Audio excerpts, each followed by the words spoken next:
Morning, YouTube. All right, last night I was cleaning up the channel and putting back old videos because I'm trying to get the channel back up and reorganize it a little bit. Some videos I'll let remain hidden and buried. You'd really have to dig through the channel to find them. But I stumbled upon a video of a beach house, an abandoned beach house that I was exploring. Hey there, Nesta. I'm driving right now, so if it looks like I'm ignoring you, I'm not. I have to focus on the road. But anyhow, I found some old videos. They're not really old. I mean, they are old. And they were never intended to be public, as far as published on regular YouTube. They were there for the patrons. I don't know if you guys know, for a while we had a patron set up.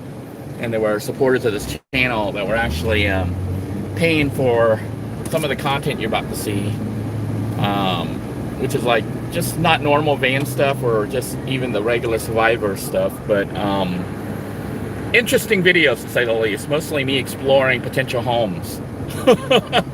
So you saw one of the areas I was exploring was that abandoned beach house. It was probably a couple $1 million, sitting at Jupiter, right on the beachfront. So knowing that, I knew that they probably wouldn't just let it sit there. So, and somebody had suggested, I guess one of the viewers suggested that I should squat there temporarily. And the thought had hit my mind, but because it was really nice. It looked like power.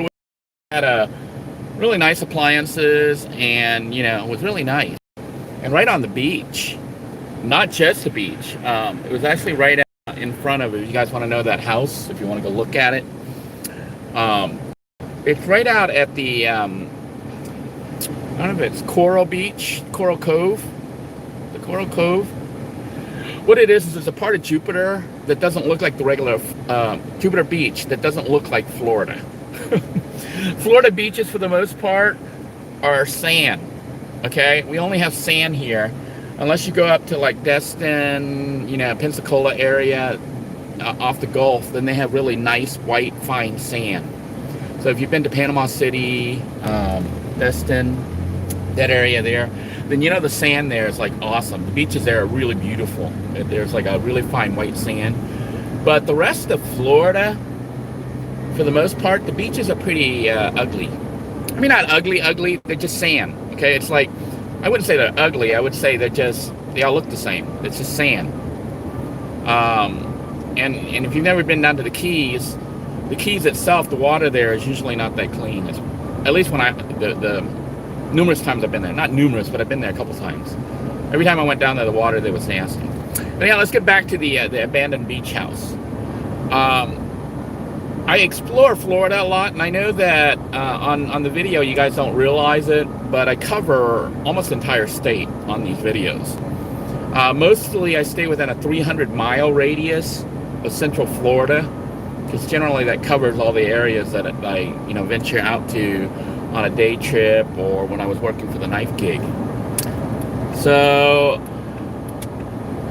the area that Jupiter was actually too far. I would not want to live there because it was far away from my children. I did live there, actually. And I lived there when I was working as a mailman, and I was living in my van. That's where it first started. As far as being on YouTube and stuff and living full time, it was because I was in Jupiter. Jupiter is a very expensive area. The houses there are higher than normal parts of Florida. And there's like multi-million-dollar mansions all over the place, and there's a lot of, pretty much almost every community is gated. Okay, and that beachfront area was like part of a condo that I used to deliver mail to. I didn't recognize it from the beach side going up, but then when I came out and I saw the driveway area, I was like, I know this spot because I used to deliver mail there. But anyhow, I'll follow up on what happened to that place. I did not decide to move in because it was too far. I was still up in Brevard, and I had the part-time job at the time, and so I couldn't abandon my job. And also moving there was kind of high risk because it's a multi-million-dollar property, even though I was shocked that they let it run like that.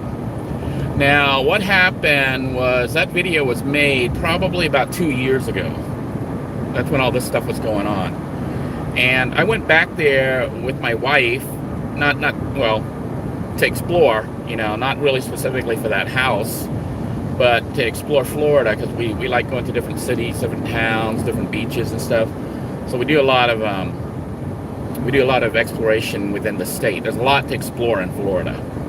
So we went back to that location probably about a year ago, and I had seen that.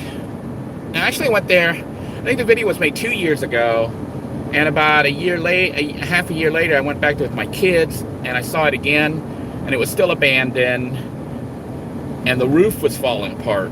The corner of the roof had blown off from a hurricane, so it had even more damage. But they had posted no trespass. So between the time of me making the video and going back there like half a year later, they posted no trespass, but they were still letting it rot. The roof had blown, the corner of the roof had blown off. And I was like, wow, they're letting this multi-million-dollar house just fall apart.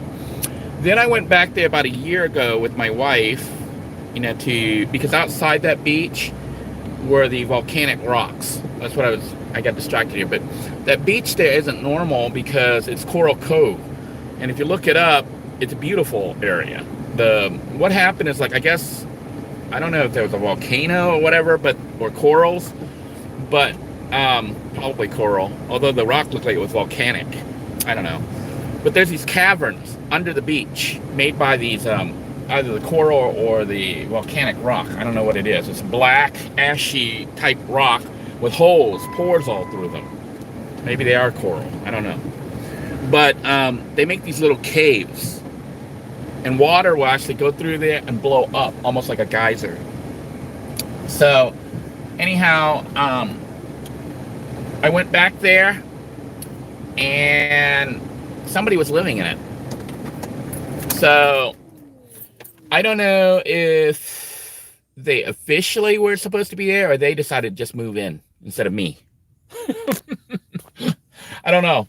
All I know was when we went there, normally the window was exposed open. It had my fan here. Normally the window was not covered. It was like, and you could see inside from the beach side, because people walk around the beach side.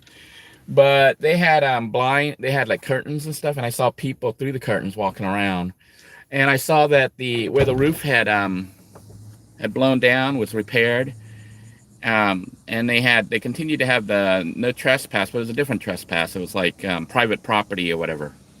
So I don't know if the people living there had just, decided to just move in instead of me, or if they bought the property. I don't know. So that did not get torn down. It did not fall apart and get destroyed. I will tell you, when I was a mailman, even in Jupiter back in, 2016, 2015, 2014, 2015, people were losing their houses down there in Jupiter. And they were actually abandoning those houses. And how I knew was I was the mailman. So, what would happen is people would be forced out of their house because of foreclosure or whatever. And they would literally just leave. They would just stay there as long as possible. Then I would deliver stuff to that address that was from the court that said, they had an appearance and all this stuff. And I could tell it was foreclosure paperwork. And a lot of them wanted signatures. So then I would have to go up to the door of the house and knock, and peek through the window to see if anybody was living there.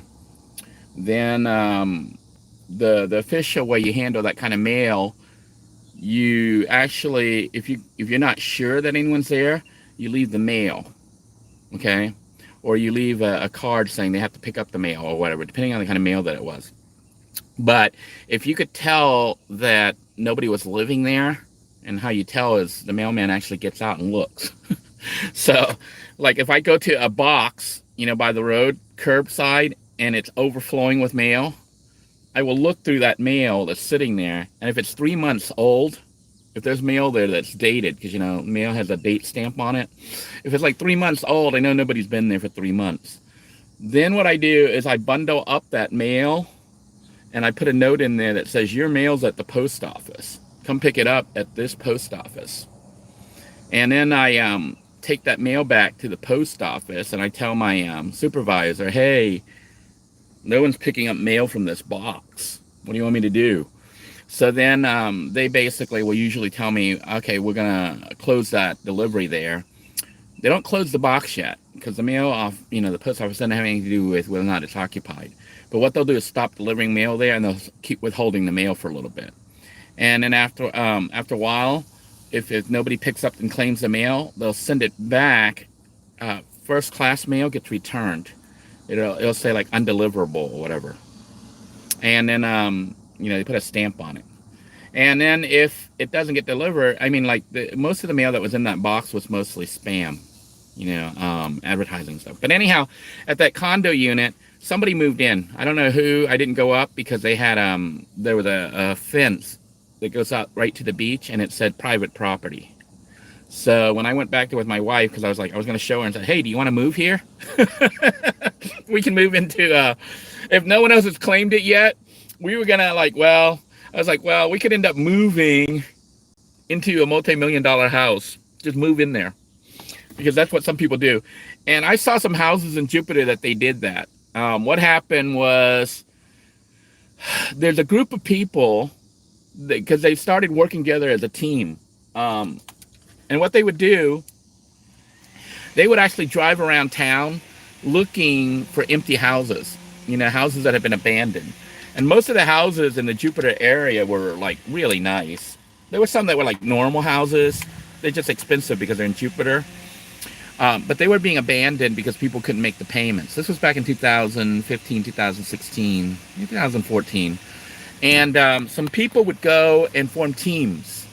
And then what they would do is literally move into that house.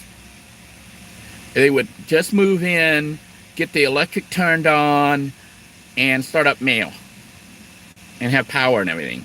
I don't know how they were able to get the power company and stuff to turn it on, you know, other than maybe they paid the bills or whatever. I don't know.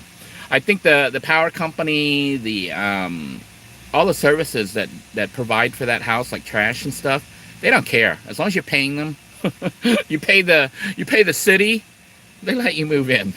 They don't care. They just want your money. So there would be these houses full of people in it. And they would just live there. And sometimes I would see, it almost seemed like it was the same group of people that would live in a different house. And there was like a total of about 6 or 8 of them on their team. So they would have anywhere from 2 to 4 people living in one house. But I kind of recognize them because you're the mailman, okay? And I see their cards and stuff, and sometimes I even see them.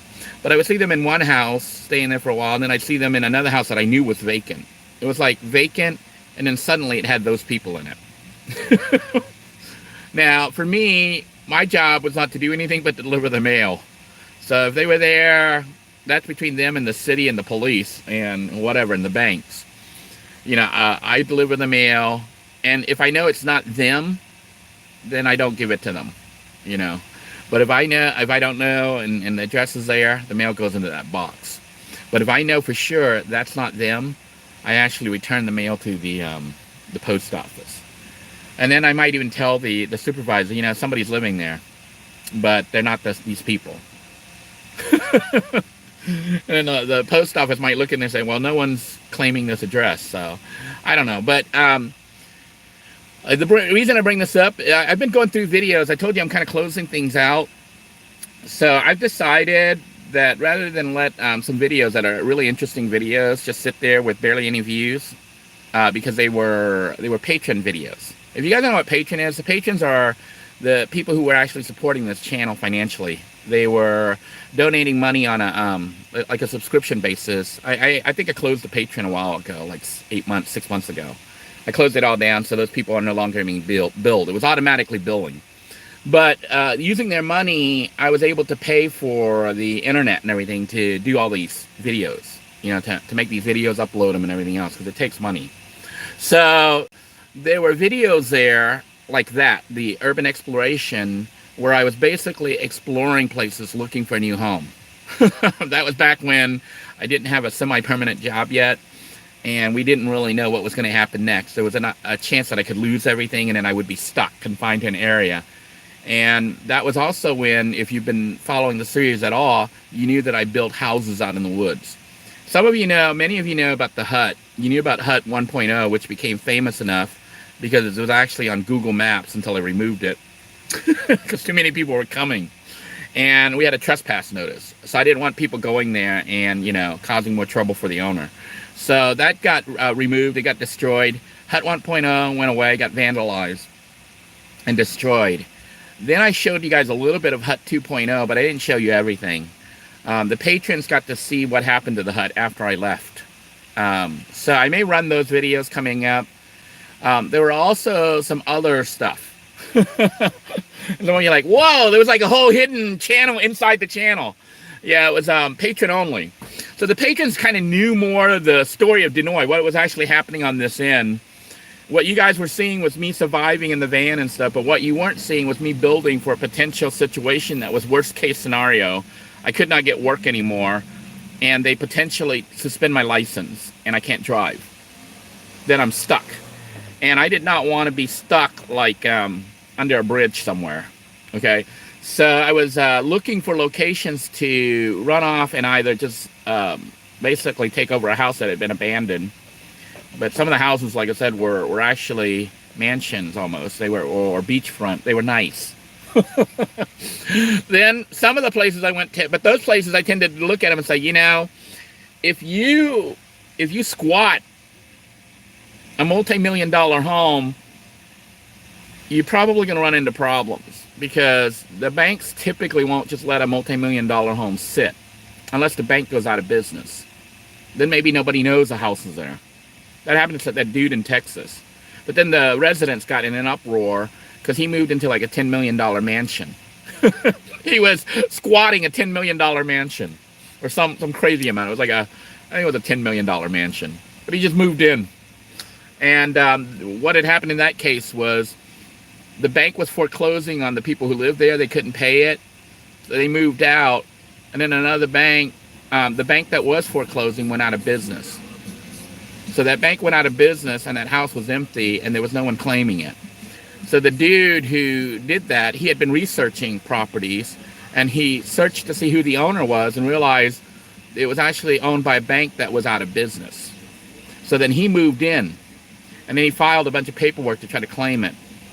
Now a lot of states have, some of you think that's illegal. It's actually legal, okay? But a lot of states have a time frame. You have to live in a place for a certain number of years, and you have to do it openly.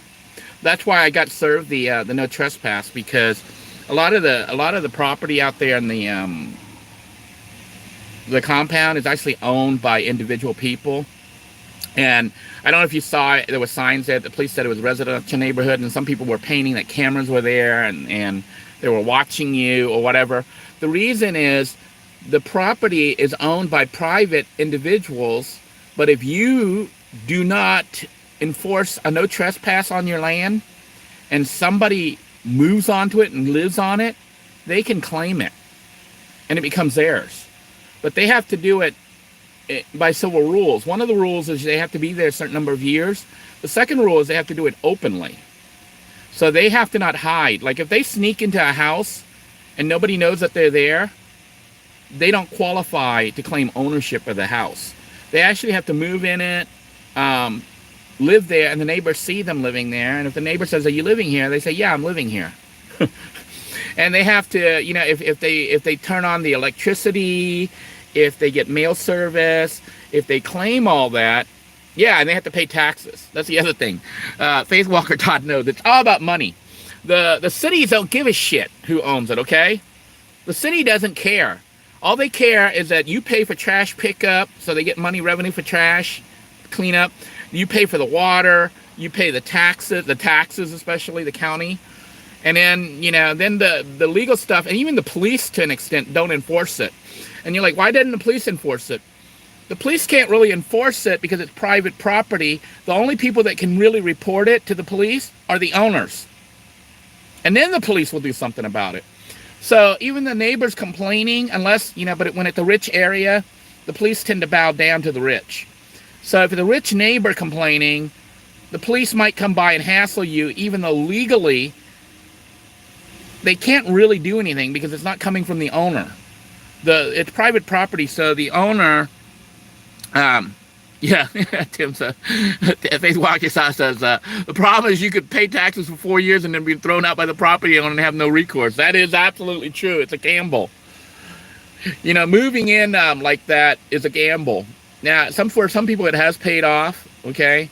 Like even like right now with all the chaos and stuff, people being dislocated, like in California and things like that, people having to be removed out of their house or moving because of earthquake, disasters and stuff. And some people actually die because of COVID-19 and it might not be tracked. Their house is sitting there. Let's say they have a cabin in the woods.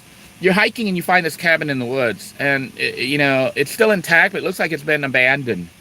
So you move in there. You could end up claiming that. If you live there and nobody ever shows up, and even that place, I don't know if there's taxes and stuff on it. It might just be totally hidden. There was a woman who was living in a city, and she lived in this house for like 11 or 12 years without paying taxes on it. And she was paying the electric and everything. So she was living in the house. It was like abandoned. It was unclaimed. And then finally somebody found out, and then the city started giving her a hassle and stuff. I don't remember what the outcome was, because she didn't file for ownership. So when they found out, she still hadn't claimed it. And because she hadn't claimed it, whoever was the owner could still try to do an eviction. So if you're trying to do something like that, you have to look it up. A lot of cities were passing laws against that because there was a lot of houses being abandoned because people were being evicted. And this is going to happen right now with the homeless situation right now. All this eviction that's occurring, there's going to be a lot of empty houses. And some of those houses are like $1 million houses. So they're just going to sit vacant. And if it was a bank doing it, not a private owner, the bank might have like 10,000 houses. And then what they do is, if they don't hire security or whatever to check on it, the house literally just sits there and rots. Like the fancy beach house you saw if you watched the last video. It was a really nice house with custom cabinetry and stone countertops, high-end appliances and stuff like that. It was just sitting there rotting, okay, because the bank didn't keep checking up on it. And if the bank doesn't cut the grass and stuff, the city will actually find that house. And if the bank doesn't respond to that and you go pay the city's happy that you're moving in, because then they're getting taxes on it and the house doesn't look like shit. It's got weeds and shit overgrowing and the roof is collapsing because Florida has so much rain and stuff. Which brings me to my next point. I'm going to be showing some old videos, that might shock some of you. The patrons will know because they saw it as it was happening, and they were actually trying to give me advice on what to do and stuff. And the story actually involves part of the urban exploration, and it was mostly me looking for a potential last-ditch home in the event that I could not get work and they suspended my license. So I would have to stay put. So I was looking at different places. Some were nice, some not so nice, and some that I thought that I could work with the owner. So I wasn't planning on squatting per se. I was planning on working almost like security. And one of them actually involved, I don't know if you guys know the drugstore chain. I don't know if it's Walgreens. No, it was like Eckerd's. Was it Eckerd's? I think it was Eckerd's. Yeah. It was either Eckerd's or Walgreens. I think it was Eckerd's. It was Eckerd's. It didn't involve the owner of Eckerd's and me trying to track down the owner of Eckerd's to try to get a property that was left abandoned. So I'm going to be running some of those videos and also some videos that used to be sensitive because I had planned on potentially living there, but I've pretty much given up on that idea because of COVID-19 and the situation that's developing right now. As you know, I'm closing things out. I'll be letting you guys know more a little bit about what my future plans are. But the fact that I'm letting you know all these secret places lets you know that I'm not really planning on going back to them. So they will be published. Most of them have been seen by patrons already. So they got to see it as it was happening as I was trying to build it and decide and maintain it. But there were several secret houses and projects that were out in the compound. Some by me. I don't know if I'm going to run the ones by others. There are other people who live out there. Let me put it that way. And I stumbled on some of them in my exploration. I was actually out there searching for Scrappy Joe. Some of you thought the Scrappy Joe Chronicles ended. It sort of did. But these discoveries were made out in the woods because I was looking for Scrappy Joe because I wanted to talk to him. But look forward to those videos. Make sure if you enjoy the videos, give it a thumbs up. Make a comment. When I get a lot of comments on a video and interaction, whether it's thumbs up or thumbs down, YouTube flags that video as a hot video and tends to promote it to other people, other people who watch these kind of videos, and it'll help the video to gain momentum and actually move up, in the promotion. So the more interactive a video is with comments left behind on it and thumbs up, thumbs down, the more YouTube is likely to promote it to new viewers. And that's how channels grow. So until next time, everyone, take care. God bless you all. Please stay safe and look forward to these videos. They're actually going to be interesting for the most part. Some of them are actually downright scary. Take care, everybody. Bye-bye now.